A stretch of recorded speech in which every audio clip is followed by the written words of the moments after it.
চায় আসসালামু আলাইকুম, তো কে, তো কী বলবে, আমি অমুক, নাম বলতে হবে, আমি লয়। আমি যাদের বলেছিলাম রাসূলুল্লাহ সাল্লাল্লাহু আলাইহি ওয়াসাল্লাম রেগে গেলেন, তো বলতে আমি অমুক আছি। তো হাদিসটা বলার উদ্দেশ্য হলো এই যে উমর রাদিয়াল্লাহু তাআলা যখন জানতে পারলেন যে রাসূলুল্লাহ সাল্লাল্লাহু আলাইহি ওয়াসাল্লাম হাদিস, তখন সঙ্গে সঙ্গে মেনে নিলেন। তা আমাদেরকেও এটা এইভাবে আমল করতে হবে। যখনই আমরা জানবো যে রাসূলুল্লাহ সাল্লাল্লাহু আলাইহি ওয়াসাল্লাম হাদিস তাহাক্কিক হয়ে গেল, তো সঙ্গে সঙ্গে আমাদেরকে আমল করতে হবে। মুসলমানের তারিকা এটাই। মুসলমান এটা বলবে না, মুমিনেরা এটা বলবে না যে আগে মৌলানা ছিল না, আগে হাদিস ছিল না, বুখারী আগে ছিল না হাদিস, বড় বড় মৌলানা চলে গেছে, ওনারা বলেননি, এইগুলো কিন্তু বলবে না। এইগুলা মুসলমান বলবে না। মুসলমান হলে কি, সঙ্গে সঙ্গে আমল, সঙ্গে সঙ্গে। তাই জন্য আমাদেরকে আমল করতে হবে। আপনি আর একটা হাদিস শুনেন, মুসনাদ আহমদের হাদিস। মুসনাদ আহমদের হাদিস, আল্লামা মুহাম্মদ নাসিরউদ্দিন আলবানী হাদিসটাকে হাসান বলেছেন যে উহুদের যুদ্ধ হয়ে গেল, উহুদের যুদ্ধতে 70 জন সাহাবা একরাম শহীদ হয়েছিলেন। আপনারা হয়তো জানেন উহুদের যুদ্ধতে 70 জন সাহাবা একরাম শহীদ হয়ে আছেন। আর এর মধ্যে রাসূলুল্লাহ সাল্লাল্লাহু আলাইহি ওয়াসাল্লাম আছেন, সাহাবা একরাম আছেন। এর মধ্যেই একজন মহিলাকে দেখছেন চলে আসছে দৌড়ে। তো রাসূলুল্লাহ সাল্লাল্লাহু আলাইহি ওয়াসাল্লাম তখন বলছেন যে আলমারাতা আলমারাতা, ওই মহিলাকে নিষেধ করো, মহিলাকে নিষেধ করো। জুবাইর রাদিয়াল্লাহু তাআলা ওনার পাশে দাঁড়িয়েছিলেন। উনি বলছেন যে ওই মহিলাকে দেখে আমি চিনতে পেরে নিয়েছি, ওই মহিলাটা হচ্ছেন আমার মাতা সাফিয়া। দৌড়ে চলে আসছেন কেন? ওনার ভাই হামজা রাদিয়াল্লাহু তাআলা আনহু শহীদ হয়ে গেছেন, ওনার ভাইকে দেখবেন। তো ওনার ভাই হলো 69 জনের মধ্যে একজন হলেন ওনার ভাই, কে? হামজা রাদিয়াল্লাহু তাআলা আনহু। আর 69 জন পরপুরুষ পড়ে আছে শহীদ হয়ে। তো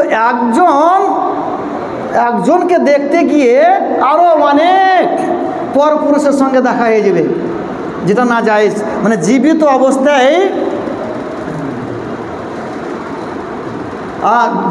অবস্থায় যেমন পরপুরুষের দিকে দেখা না জায়েজ, তো মৃত্যুর পরেও দেখা না জায়েজ। মৃত্যুর পরেও দেখা না যায়, জীবিত অবস্থায় যেমন না যায়, তো মৃত্যুর পরেও না যায়। তো এবার এই জন্য রাসূলুল্লাহ সাল্লাল্লাহু আলাইহি ওয়াসাল্লাম বললেন মহিলাকে নিষেধ করো, মহিলাকে নিষেধ করো। জুবাইর রাদিয়াল্লাহু তাআলা চিনতে পেরে নিলেন যে আমার মাতা, তো দৌড়ে উনি চলে গেলেন নিষেধ করার জন্য।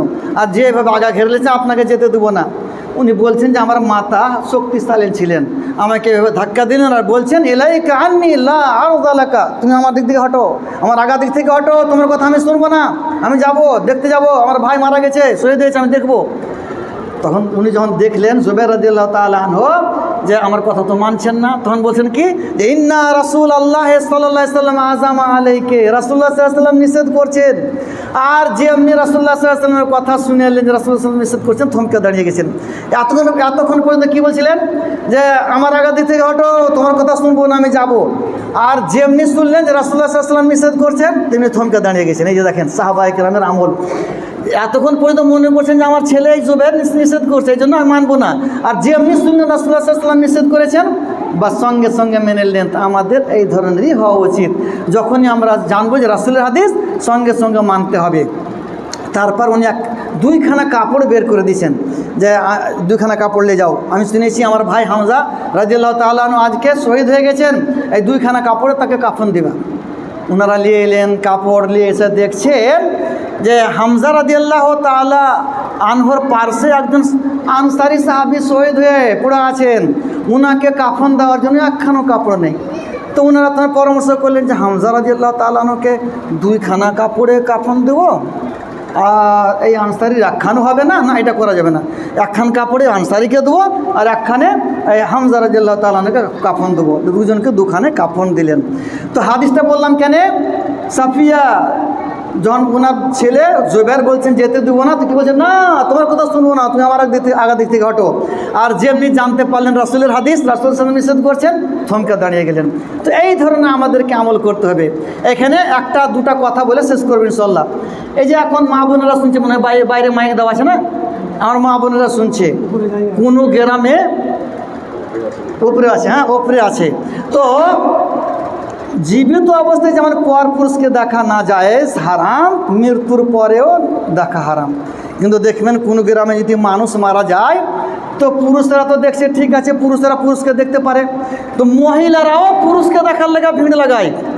আপনাদের গ্রামও দেখে, এটা তো না বলতেই পারবেন না, আমি নিজের চোখে দেখেছি। আপনাদের গ্রামে, এই গ্রামে আপনাদের গ্রামে পুরুষেরাকে পর পুরুষ মারা গেছে, লাইন লাগিয়ে মহিলারা দেখে, দেখে কি দেখে না? কেউ বলবেন গ্রামের? এই গ্রামে কে কে আছেন?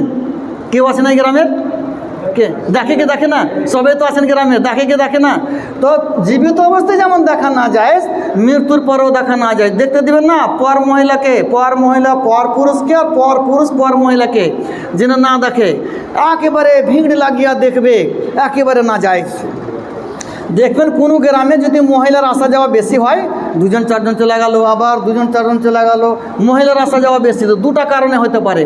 হয়তো মারা গেছে কোনো মানুষ, ওই যে দেখতে গেছে, তো এদিকে ওদিকে ঘুরে বেড়াইছে, আর না তো ডুলি বিবি এসছে, ডুলি বিবি এসছে, তো দুটাই না যায়। ডুলি বিবি এসে ঘুরে বেড়াইছে, ডুলি বিবি এসে রাস্তার পাশে গাছের তলে বসে থাকছে সব পাটি পেড়ে মা বোনেরা, ডুলি বিবি এসে, তো ডুলি বিবিটাও না যায়।